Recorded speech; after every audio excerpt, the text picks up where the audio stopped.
Дорога М1 «Битва на Зране» обещает стать по-особенному зрелищным и интересным, ведь на турнире примут участие как известные файтеры, так и дебютанты. Бои пройдут во Дворце спорта «Магаз». Проведение соревнований такого уровня по смешанным единоборствам для нашей республики уже стало доброй традицией. По словам организаторов, здесь созданы все условия, чтобы подобные мероприятия проходили на высшем уровне. И благодаря таким турнирам бойцы получают возможность набраться опыта. Спарринги проводились, выбраны были лучшие с разных клубов нашей республики. Я думаю, с каждым годом, с каждым турниром, с каждым днем ММА прибавляет. И такие турниры, для них огромная польза для развития ММА.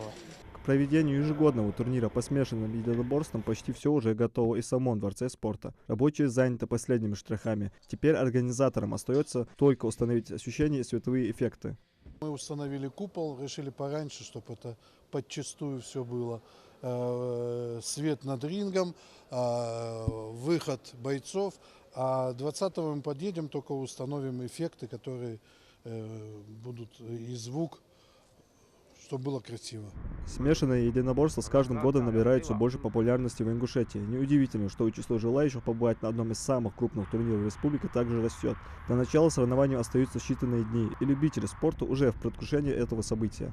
Выступления наших спортсменов мы ждем только положительные итоги, потому что последние годы М1 нашей республики развивается семимильными шагами, поэтому они нас приучили только к победам. И ожидания наши высоки. Билеты мы решили приобрести уже давно, так как смотреть по телевизору и вживую — это две большие разницы. Появилось много перспективных бойцов. Хотим поддержать в этот день. Дал Эндели, они все победят.